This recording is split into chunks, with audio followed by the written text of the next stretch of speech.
Into everything hoops. From downtown, boom shakalaka.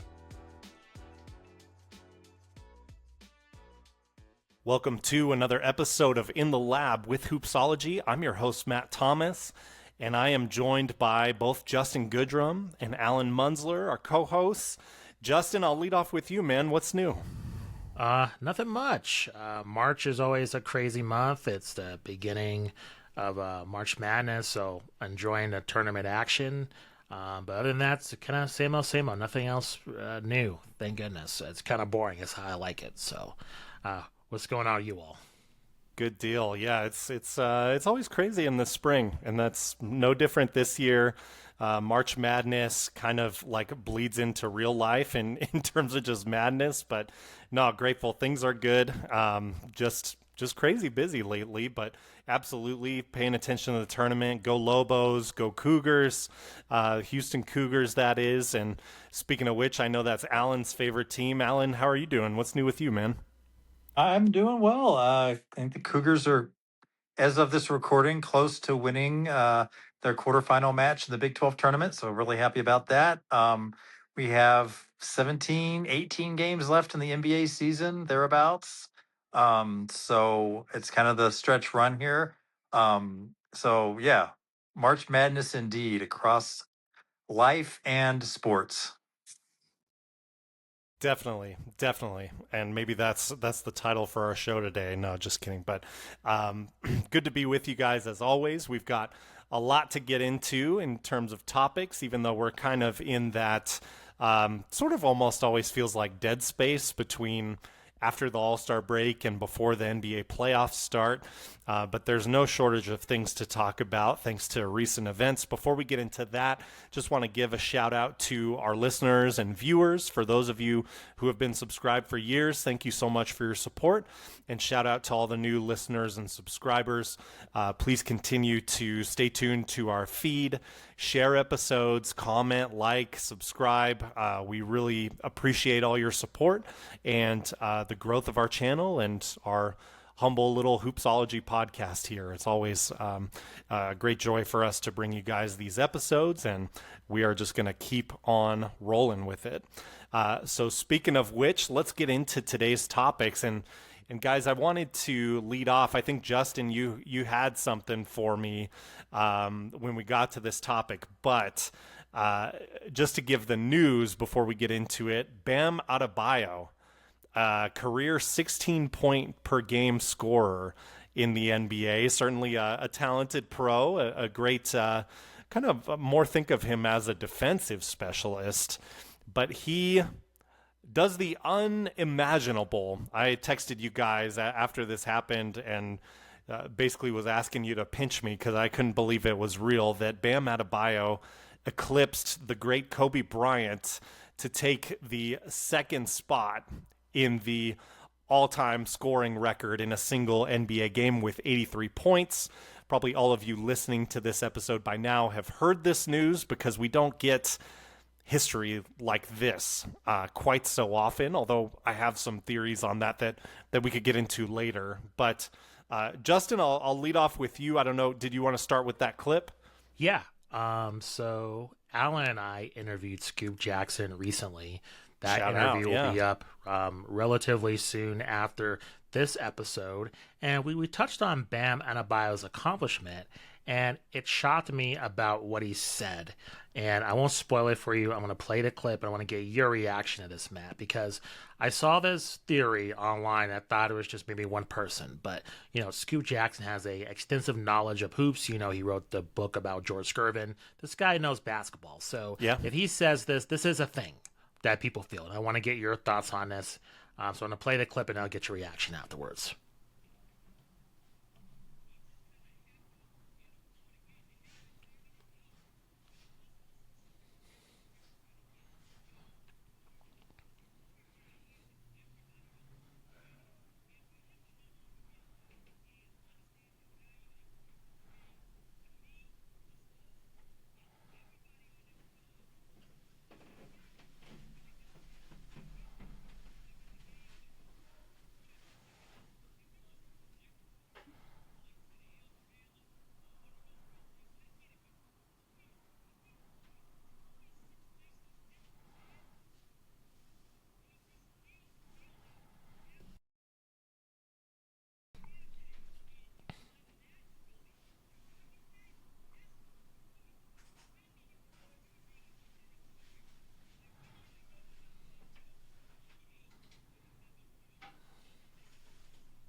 So Matt, your thoughts? Woo! Yeah.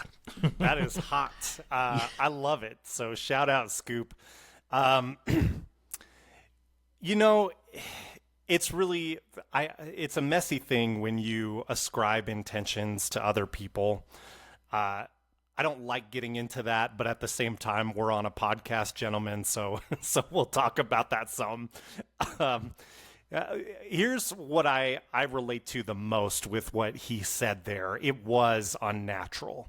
It was manufactured and unnatural. Now, before I go down that road, let me also say I've always been a fan of Bam Adebayo. And I think anytime you can break a record in the NBA, like there was some skill involved, it is like a feat that should be recognized. I'm not here to tell you like we're going to be putting an asterisk on Bam's 83.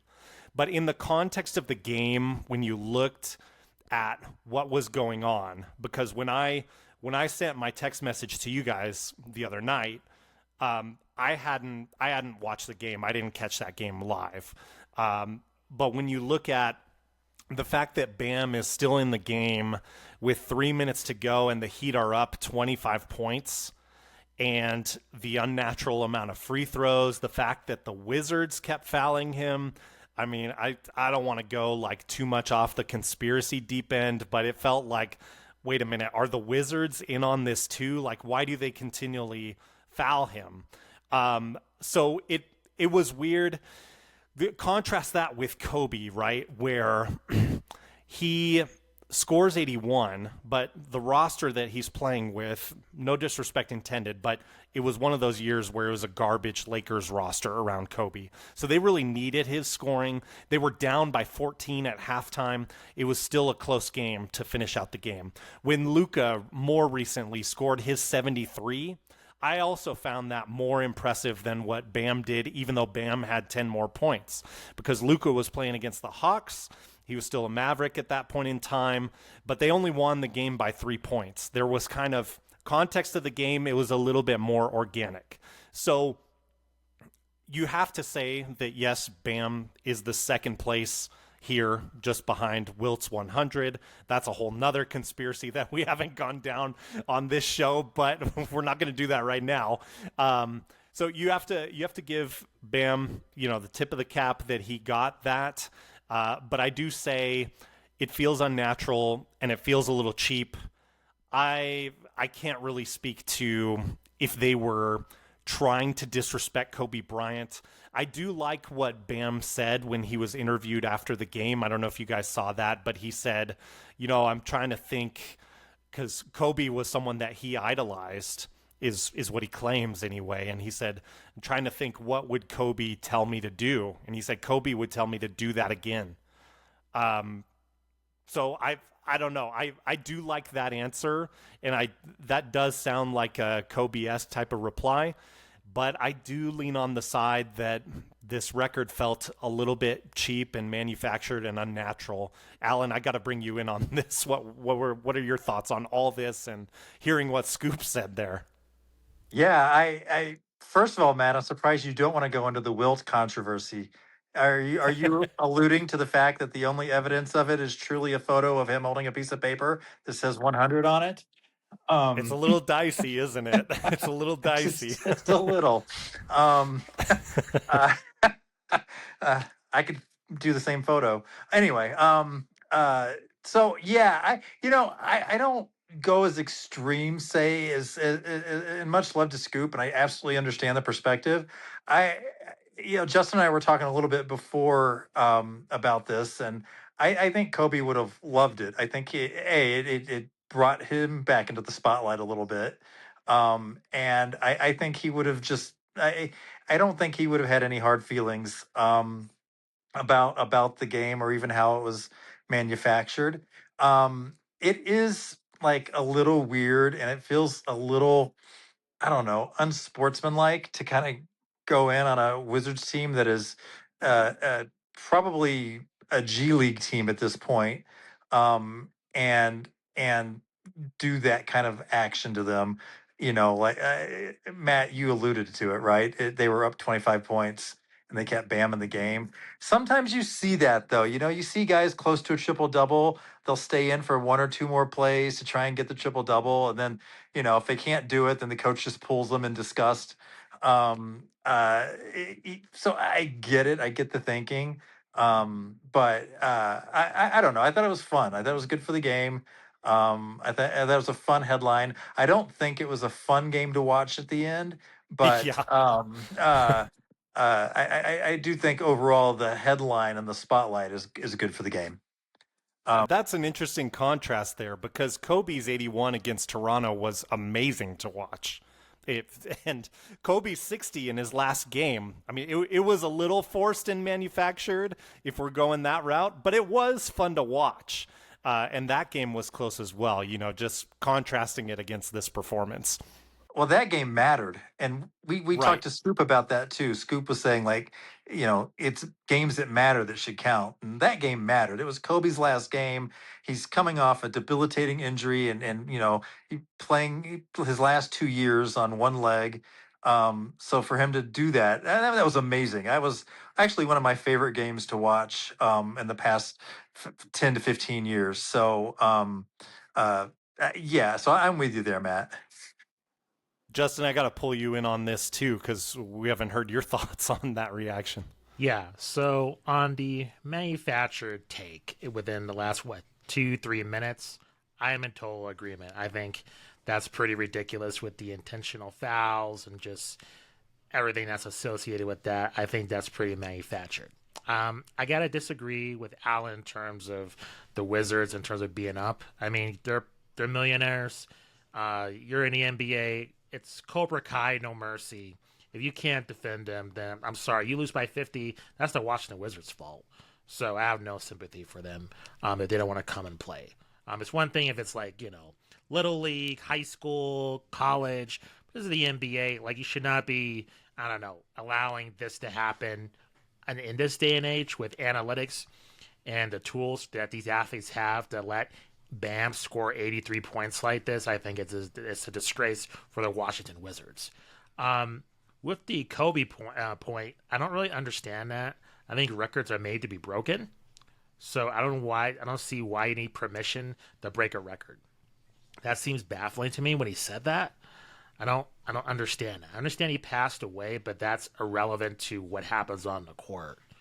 I mean, if Michael Jordan unfortunately passes away today, and all of a sudden we see SGA go on a run of, winning multiple titles, and he's about to, he accomplishes 2 back-to-back three-peats, is that disrespectful to Michael? That doesn't really make any sense. So, I don't know. But that's a thing, and I don't understand. I don't understand how that's disrespectful to Kobe's legacy. Like you guys were saying, I think that's honoring Kobe's legacy. And if anything, it makes Kobe look better, honestly. And that's the whole thing. I've heard a lot of people say that Kobe's just, like you guys were saying, is more impressive. So I think in anything, it makes Kobe, performance look more impressive compared to Bam's. But yeah, I don't know. Records are made to be broken, so I'm not really sweating that. And I don't know. I don't like the fact that the Wizards were kind of in on it. Doesn't make any sense to me, and that's highly suspicious when they're just intentionally fouling him. I don't really understand that.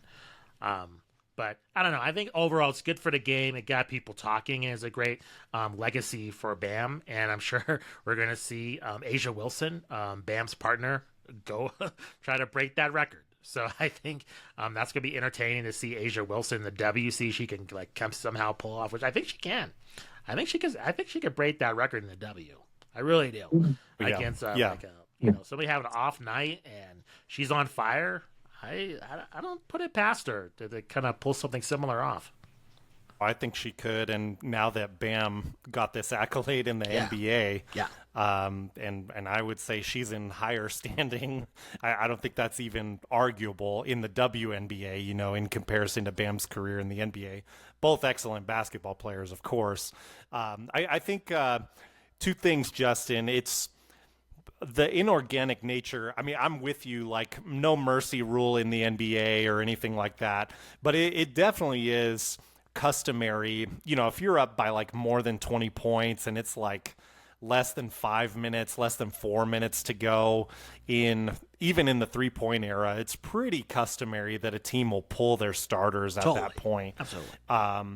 And I think you highlighted that well, that this reaction, and maybe an overreaction on some part, including maybe from myself, does speak to how much people care about and respect Kobe Bryant. Because I think a lot of Kobe fans, and guys, I'll be honest, and you guys know if you've listened to the show for a while, I wasn't even a Kobe fan until a couple of years ago recently, like looking back on what the man actually did while he was playing. I wasn't as much of a Kobe fan while he was throwing it down.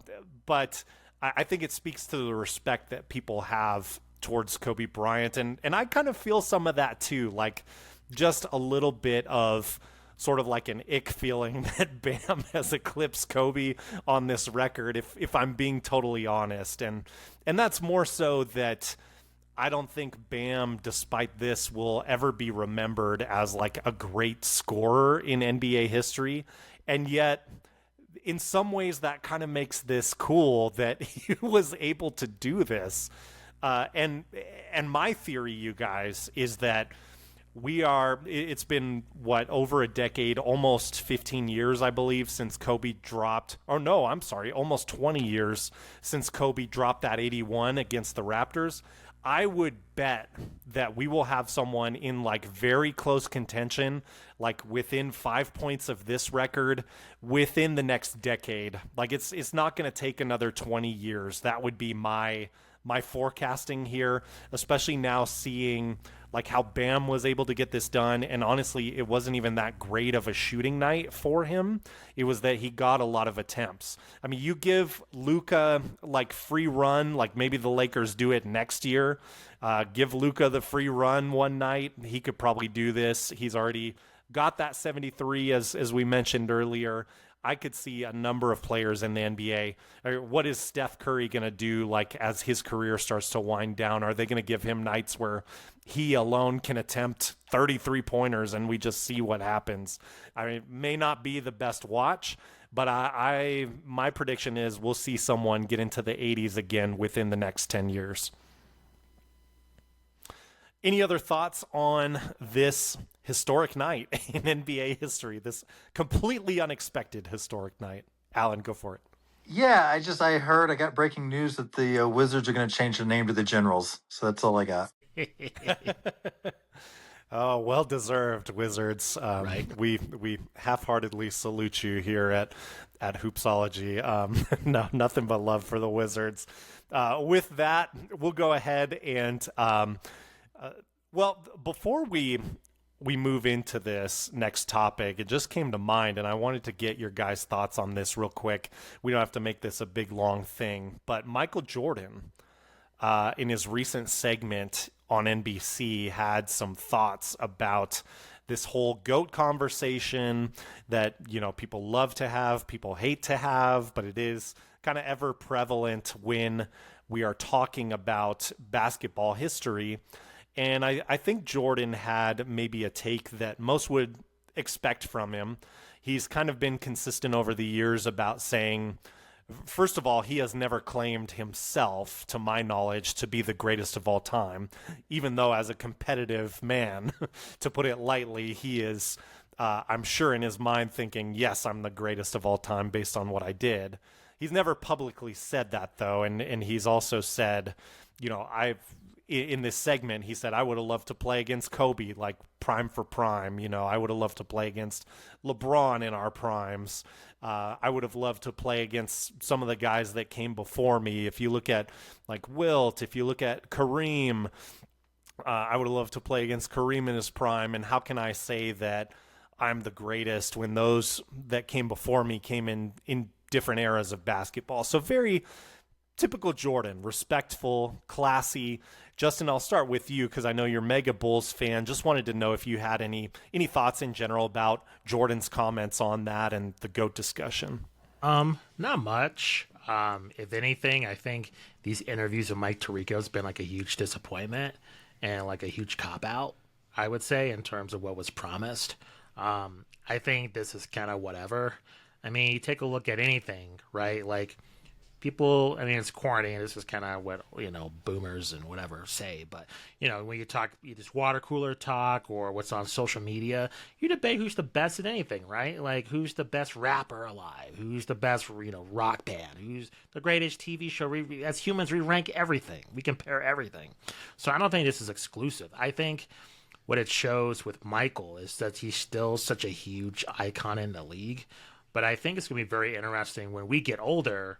How do the younger generation view Michael Jordan? That's going to be the huge question, because what's so interesting with Jordan is that it's not just us and older millennials. It's even though he's a scumbag, Skip Bayless, right? Stephen A. Smith, contemporary journalists that covered him during the 90s, to have this admiration, to have years of experience covering the NBA, that respect Michael so much. A lot of the younger journalists and fans don't have that, because they just watch clips on YouTube or play them in NBA 2K. You just don't have that context. So I think when we get into the greatest of all time debate, just like with anything, I think it's probably going to dissipate in terms of Michael, being the consensus greatest of all time. I think that's probably going to shift towards LeBron. Now, whether that's correct, I mean, that's a whole nother debate. But I just think with younger people, I mean, LeBron is that icon for them. LeBron came from high school. LeBron has been the constant since, since Matt and I have been in high school. So you have a lot of players that are born after he got into the NBA. He's been that consistent player. So I think, in terms of the greatest of all time, it's objective. But I don't know. I just think overall, I've been disappointed in terms of what they've been able to get out of him. I know that's not your question, Matt, but I just think with this debate, it's pretty standard. And I don't know, based on what we heard on The Last Dance, I would expect a little bit more from this answer. No, it definitely continues to seem like MJ and Mike Tirico were just hanging out for about 2 hours. And yeah. Half of that time was setting up the camera and the lighting in that area, and then about an hour of it recording the actual content that they were going to use. Regardless, Justin, I think that's totally valid to be disappointed.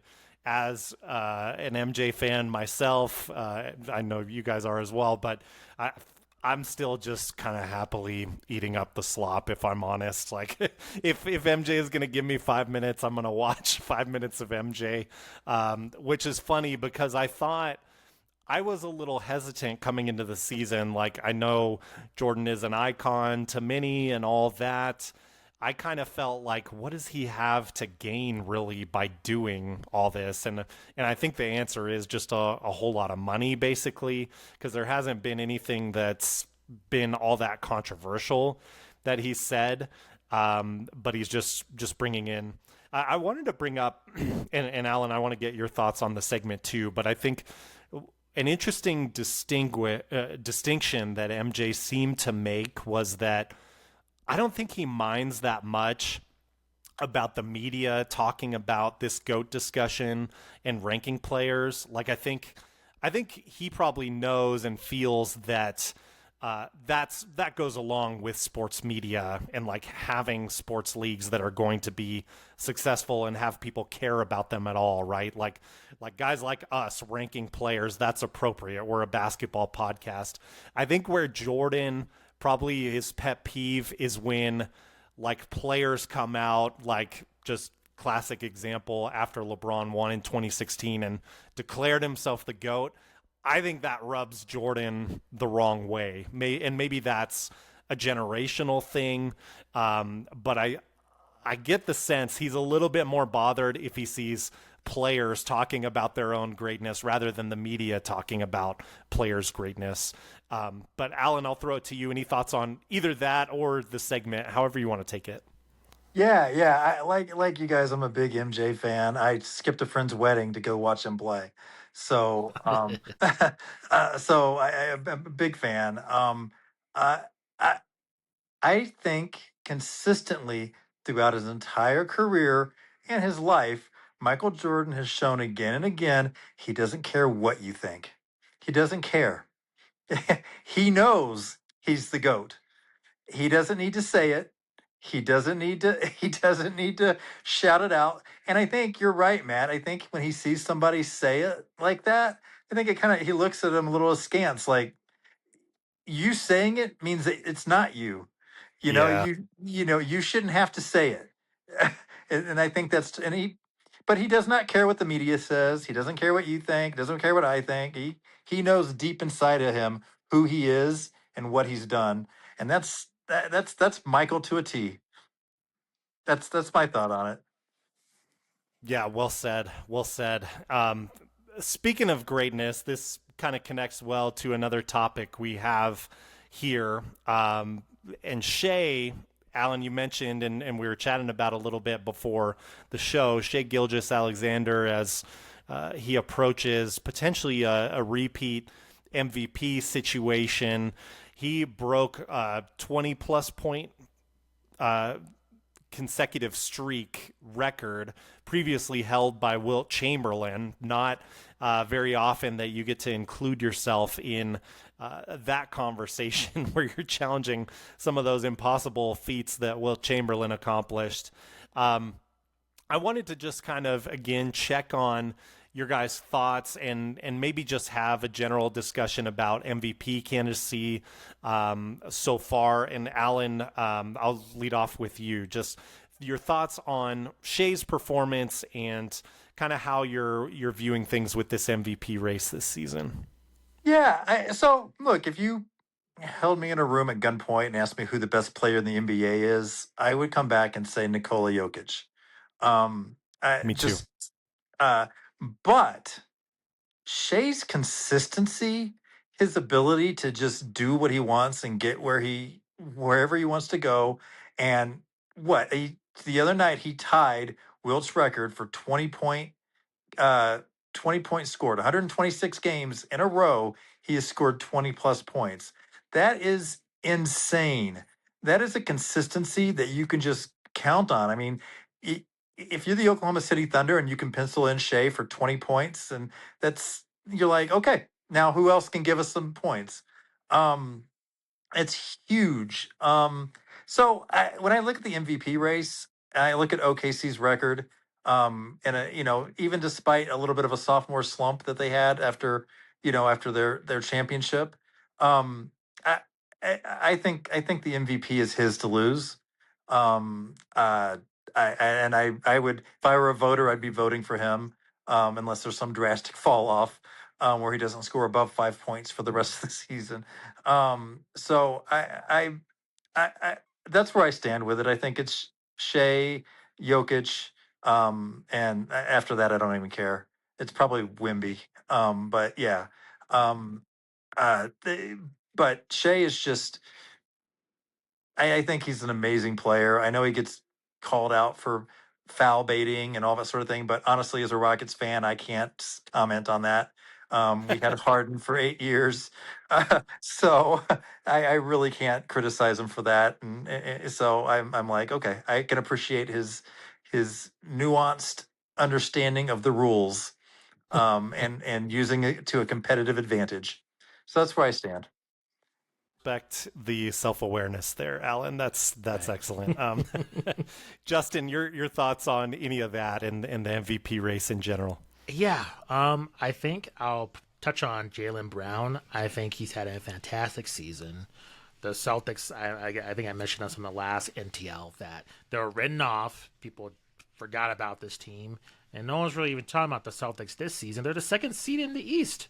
And unfortunately, because of Jason Tatum's arrival, I think that's going to hurt him. Tatum looks really good, and I just don't see how that's going to really elevate Brown over Wembanyama, Kay Cunningham, Jokic, and SGA. So I concur that it's basically SGA's race to lose, even though Jokic is just fantastic. As Matt knows this, he's, I think, the most disrespected athlete in the 21st century. Period. So to kind of zag on this a little bit and just add a different spin on this topic, I have to state, and this this was a little bit of a case last season, and it's a little bit more prevalent even this season, that the Thunder are such a well-constructed team that for me, it hurts chances that I would vote or even just share my opinion, have my opinion sway in favor of SGA. Like that team is so loaded. They rested, 6 of their rotation players and nearly beat the Pistons before they went to play the Nuggets and brought everyone back, as we talked about a few weeks ago. The fact that you have so many positive net rating players on this team around Shai, it's almost unfortunate for Shai because it does make me question his MVP candidacy in the first place. And I agree, he's an amazing player, and the numbers are great too. You could split that team into 2 different teams. Yeah. And put one in the East, and they'd both be the number 1 seeds. True. 100%. Totally agree. And that's even despite the West being what it is, and maybe the West is kind of diminishing. That's something we can talk about at another time. But it will be interesting to watch for Jokic to have a chance. I mean, I think the Nuggets have to climb a little bit more in the standings, and he's got to make it through this last stretch here because we've got that 65-game rule, and he'll be out of contention. I think if he misses 2 or 3 more games, he'll be out of the contention for those postseason accolades there. So with that, and with our talk of the greatness of OKC and their construction and maybe having a sophomore slump, I wanted to just kind of also do a temperature check today on our potential NBA title contenders as we see it right now. So I'm going to just kind of list a team to one of you, and then we can see if you think they're a contender or not, and if anyone disagrees with that thought. So Allen, I want to start with you. I will give you a big softball here, the Oklahoma City Thunder. Yes. Contender. All yes. Right. I think we're all in agreement there, Justin, unless you have a radically opposed view. No, I do not. Assuming Wemby's health, Justin, would you say the Spurs are now a title contender? I would say so. Absolutely. Yep. I would say so too. I would say he's such an X factor, even though he's the star player of that team, that he raises their ceiling to that point. I feel, and I'm shocked to say it because I wouldn't have said this at the start of the season before we rolled the ball out, but now they are contenders in my book. Allen, do you agree with that? Yeah, and it's not just Wemby. That Castle, Fox, yeah, Harper backcourt is fire. Keeping it in the West, and Allen, I'm glad to land back on you for this. The Rockets. No. I'm with you. I don't. And I'm a Rockets guy too. I'm with you. I think they're out of contention. I don't like the body language, and it looks like to me like when they're heading to timeouts, when they're between stuff, that Ime's lost the locker room. Ooh. It just I don't see that same enthusiasm from the players to go over and get coached by him. So I think they're going to be lucky if they don't go out in the first round. Let's pause here because I did want to dig into this with you, Allen, and your extra eyes on the Rockets. I mean, is Ime like a Doug Collins from back in the day? Like, does he grind on people? His tenure as head coach in Boston, like you guys remember, he was like the cool assistant coach in Brooklyn before he got that head coaching job in Boston. And he didn't really have a long tenure there because of, controversies and stuff we've covered on the show in the past. Allen, do you think he's like maybe that Doug Collins type? I mean, maybe he's a more successful Doug Collins. I don't know. But is he just grinding on teams after a couple years? I think so. I'm afraid to say this, and I wish it weren't so, but I see similarities with the way he talks about his players and treats his players to a Doug Collins and Justin, you'll like this, Scott Skiles. So, Shout out. I love Scott Skiles. Oh man. Yeah, and on top of all that, I mean, it doesn't help when the star veteran that you brought in has allegedly, roasted the entire youth movement there in Houston that we took years to build. I say we like I was a part of it, but I've watched a lot of it. So, so maybe not we, but that the Rockets have taken time to build. It's like he torched all those roots that were planted there in Houston in a way. And I don't know, for a younger generation of players, if that burner account stuff maybe affects them a lot more than kind of the old school mentality of, hey, let's just get out there, go back to war on the basketball court here and brush it off. I mean, they always say winning solves everything, and the Rockets are winning a lot of games. But to this point, Alan, I'm with you. I think something's off there in Houston. I mean, they just dropped 2 huge blowout losses to San Antonio and Denver, games that they should have been in. To me, it just looks off right now. Something's up. Justin, outside looking in, would you say the Rockets are contenders or not contenders? Based on what you guys said, I would say not, and it's so sad because they're the 3rd seed. I mean, it's not like, granted, the Spurs have a little bit of a lead on him, and the Thunder, they're pretty established there. But, you would think a 3rd seed would be a contender to win the championship, and they're not. Do you think, with Ime, you guys mentioning this, do you think this is a Thibodeau situation which they fire him? If he gets bounced in the first round, is he gone immediately? I think Houston famously doesn't do that. They just let the contracts run out. Gotcha. So and he's just signed a pretty big extension. I don't know that they necessarily have the stomach for that.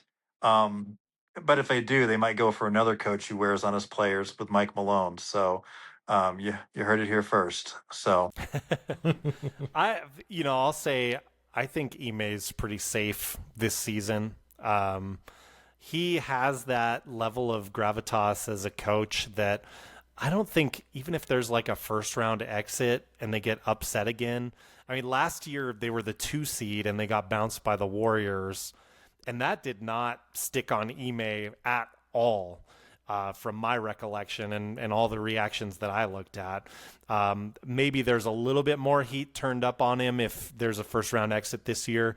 I kind of feel like it's still almost the tail end of like a honeymoon phase in Houston with him, just that, wow, we had these garbage years after Harden left, and now we're up and again one of the top seeds in the West. How amazing to turn that around.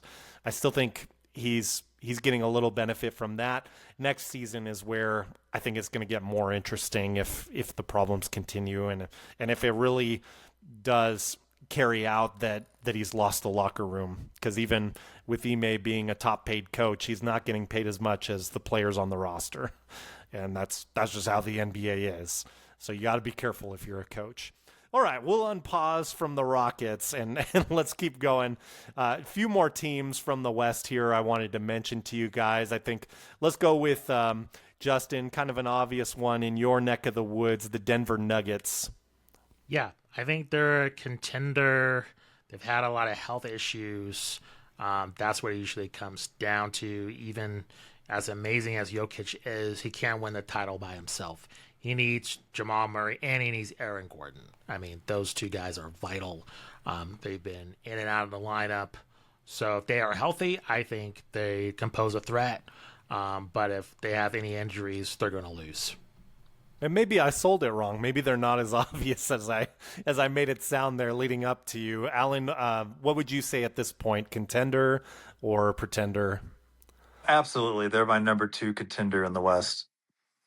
I would agree with that still at this point. Got to see more from the Spurs before I would put them in that legitimate 2 spot.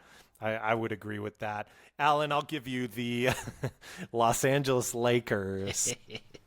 They are the 4 seed at the moment. No. No. All right. I would be a little bit surprised given our recent conversations if you gave it a yes. Justin, will you give it a yes? No, sadly, no. And I think that's very indicative of this team. I think it's pretty baffling. It's such a shame. It's a sad story to see that talent, to see the ascension of Austin Reeves, and when you have, two top 75 players ever, and they're the 4th seed, and they have no chance at all, and how people are talking about them is like they're the worst team in the league.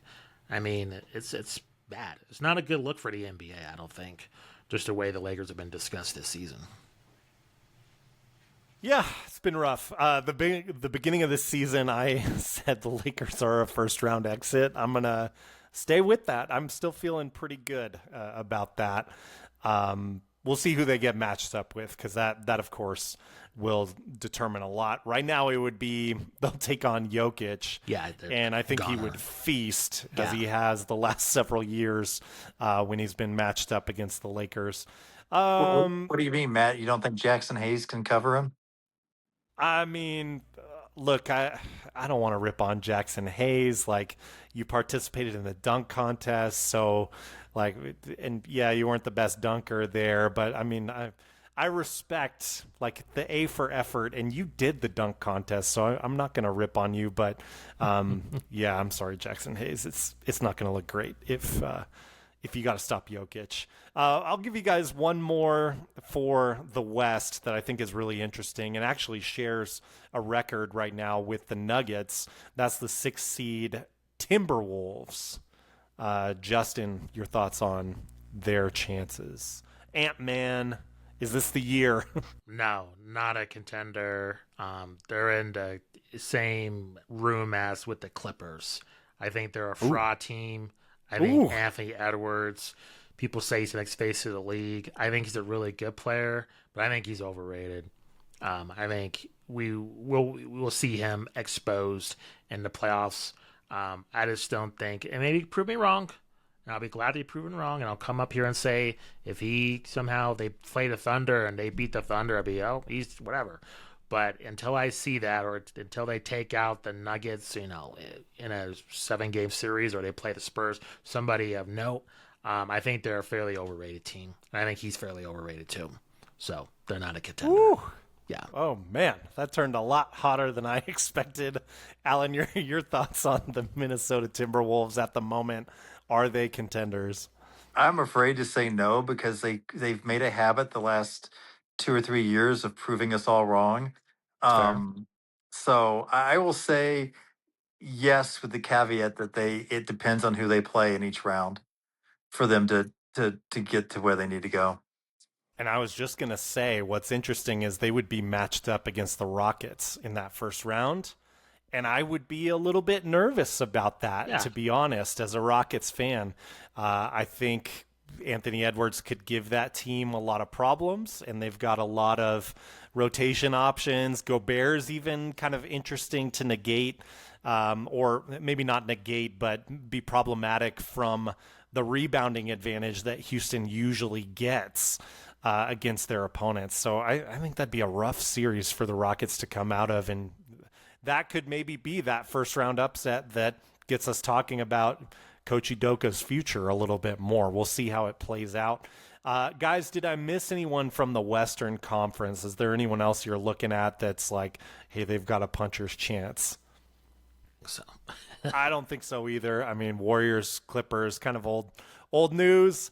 So let me give you a few names from the East. First, I know that there are new kids on the block a little bit, but what about the Pistons?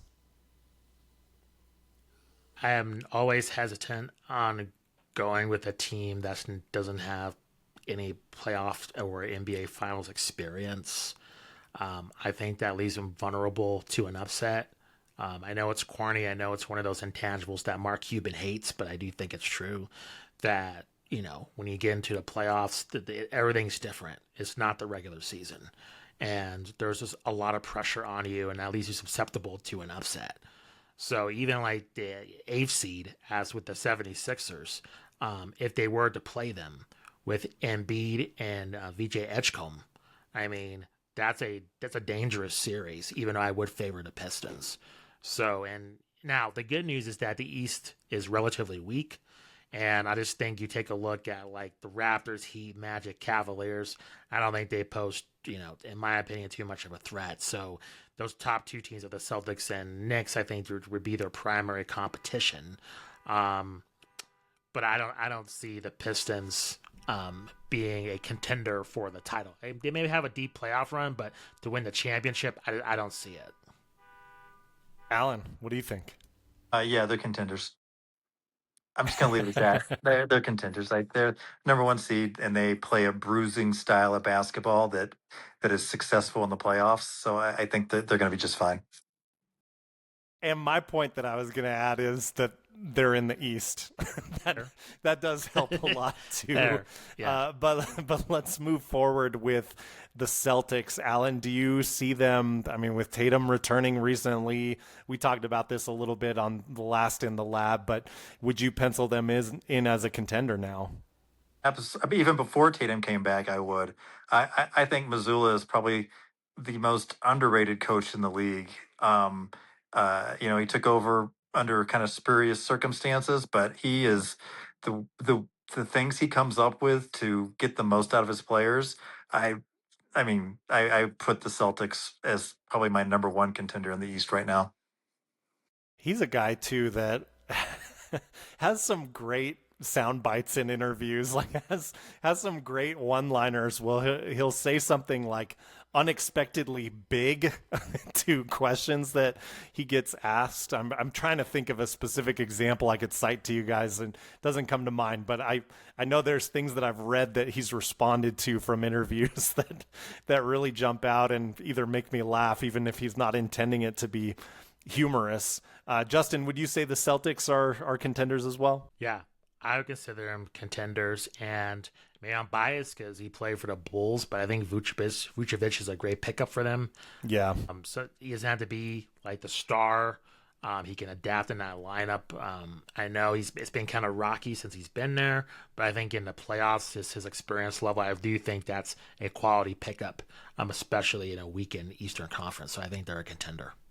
Yeah, seems like a great locker room guy, too. We're all in agreement about the Celtics. Justin, I'll throw it right back to you. Looking at the New York Knicks, where are we with them right now? Bias, I think they're a contender. I got a soft spot for the Knicks, I'm not going to lie. But I mentioned it earlier. I'm nervous about Karl Anthony Towns. They need him if they have any kind of a shot. And I just think it's been a kind of a downer season for him.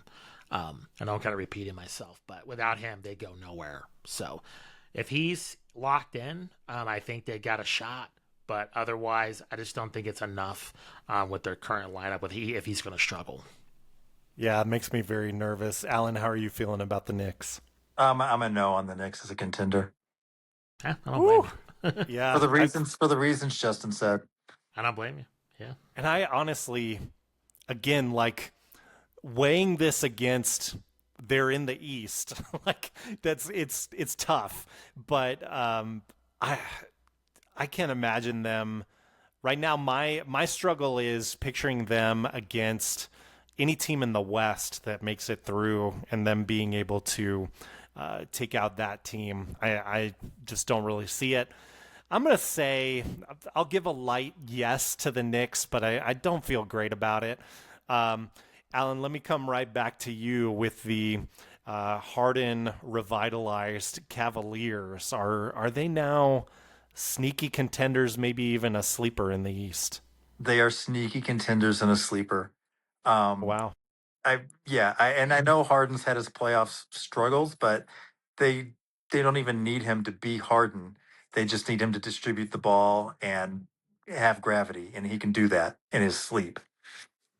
For sure. And yeah, really they've got Mitchell to be Mr. Hero when it comes to the playoffs. So you're right on the money there. I feel shaky about the Cavs too. I'm still maybe a light no on them, but Justin, how do you feel about them? I'm a no. I just don't believe in this team at all. I just think this season's been a setback for the Cavaliers, and even with the addition of Harden, I think they might pull off an upset. I think certainly right now they played a Magic in the 4-5 matchup. I mean, I think I would favor them, but anything, concerning a deep run, I can't get there with the Cavaliers. Yeah, it's maybe I'm giving the Knicks a light yes, and the Cavs like a really unsure no here. But guys, looking at the rest of the Eastern Conference, I don't have anyone else that I even want to mention to you. But Alan, I see your hand up. I mean, do you guys have any last mentions? You want to tell me about 83-point Bam Adebayo bringing the Heat out of nothing? What do you got for me? I got the Philadelphia 76ers. I was wondering. Yeah, I have the Philadelphia 76ers. If they can stay healthy and, adjust as they go along, I mean, Joel is who he is, but we know Tyrese is a proven playoff performer. I would not sleep on the 76ers pulling off a Indiana Pacers-like run through the playoffs. Ooh, I like this take. Do you think you want to see them get up to like that 6th seed, win a few more games and match up against the Knicks right now that we're talking about? That would be an insane that series. Seems like a path. Yeah. Does it be like just kind of all firepower, like trading off? And you could just see Tyrese hitting big shot after big shot in the Garden. And he wouldn't do the choking thing because that's not his style, but he would be smiling all the way down, and I would love it. And then you've got the interesting case of like Karl Anthony Towns having to guard Joel Embiid, assuming Joel Embiid is there, of course, and that's going to be an interesting dynamic as well. So, all right, any other teams in the East or in the NBA at large that we want to bring up? You guys want to tell me about the Magic or anything like that? All right. I didn't think so. So we're moving on. Last bit of news that I wanted to just kind of lay out to you guys and have a little discussion about is that the hard deadline that was given by Adam Silver to come to an agreement on the new collective bargaining agreement for the WNBA passed on March 10th with no resolution, no agreement. That is the hardline date that was given in order to be able to start the season and the planned events on time. So as of right now, it appears we're going to have a limited season for the WNBA unless something happens really, really quickly. Even then, probably missing a few games of the season at this point. So, Justin, I want to start with you just on thoughts about this. Are you disappointed a deal didn't get done? Are you kind of more understanding of the players holding the line, or just overall, what are your thoughts in just hearing the news of this date passing with no agreement? Yeah, so I believe we're in day 3. Some of the journalists that we had on our show are waiting outside of a hotel currently with these negotiations. Here is Alexa Philippou of ESPN. She notes that following back-to-back days of prolonged negotiations between the WNBA and its players' union, WNPA President Nneka Nwumike told reporters late Wednesday that the players are feeling movement in collective bargaining talks and are committed to being at the table. According to the source familiar with the negotiations, the league's latest proposal features a salary cap of $6.2 million, previously up from the reported $5.75 million and $1.5 million in 2025. That will continue to grow over the life of the deal. The average player compensation is projected to reach $570,000 in year 1 and $850,000 in year 6, while the maximum compensation will come in at $1.3 million at year 1 and nearly $2 million in year 6. And just one more quote from Kathy Engelbert: "Our proposals on the table is really historic and transformational deal for these players." I think a deal's going to get done. That doesn't mean that, like you're saying, Matt, that the season's going to not be affected. It is going to be. In my opinion, I don't know how it cannot be affected. I mean, we have all these players being free agents. You have 2 expansion drafts, the regular draft. I don't really understand how it cannot be affected. I mean, it's so weird because the teams were getting their press releases like this season's going to go on as normal. So that's kind of crazy to me. But I mean, I think the league has to leverage here in this situation. I think most of the players, they want to play. And I think they're going to be bummed out about this deal. But at the same time, I think the momentum is with the league at this point in terms of what they can do. And I think we've seen all kinds of different things happening online in terms of not enough cohesion with the players. I think that's going to hurt them. So I think a deal will get done relatively soon, but I do think the season's going to be affected. Alan, I'll just throw it to you for your thoughts. So, Justin, you were 100% right, because here's the thing about labor negotiations. The minute labor goes on strike, they lose a lot of leverage, and that's by design. And that's basically why the Taft-Hartley Act came about, because that prevents other labor groups from striking in solidarity. Could you imagine if there was no Taft-Hartley and the women went on strike, and then the men said, "So are we," and then the NFL players said, "So are we"? Then you have a very powerful labor organization across all the sports, and they have all of the leverage. Because of Taft-Hartley, you can't do that. So they've by getting to this point, they don't have a lot of leverage. The owners don't really care at this point. It's they're billionaires. It's money to them. They'll lose a little bit, but they'll gain a lot more by doing what billionaires do to make money. The players are the ones who are going to suffer the most, and are most likely will come back and accept whatever deal is on the table, with maybe a few small caveats here and there. Sorry to get political on everyone.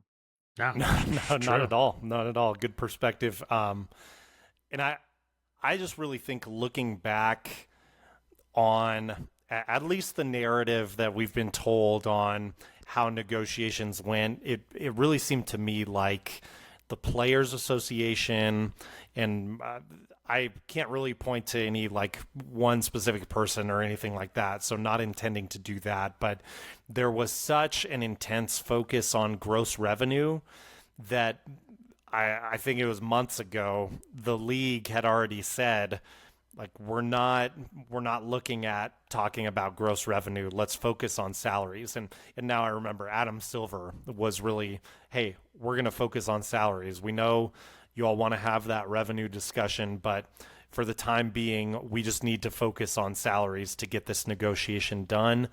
And, I think some people maybe find it admirable that the players sort of stuck to that and demanding the gross revenue, but they lost their leverage really over the last month and a half or so, and it feels like the owner side and the league side has just been waiting for them to come to the table and sign the deal as the owners want it. So I don't know. I really am not sure if there's still like a lot of passion on the player side, especially from more the veteran crowd, to cash in as much as they can.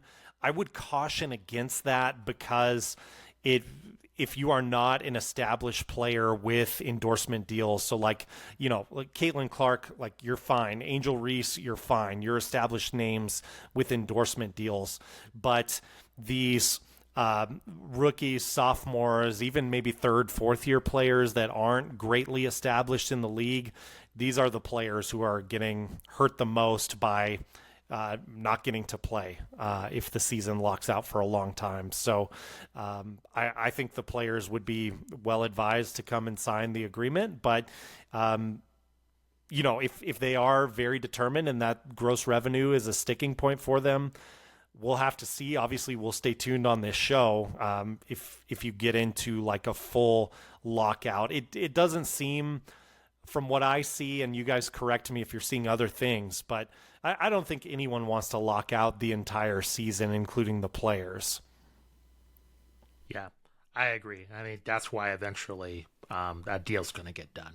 Just the way they're negotiating, which is, I don't know, I find it baffling that you wait all the way to the deadline to have these expensive negotiations. Like, what would happen before this? I mean, I don't know. It just seems weird in terms of how negotiations worked. It's above my pay grade, but I don't know. It seems weird to me.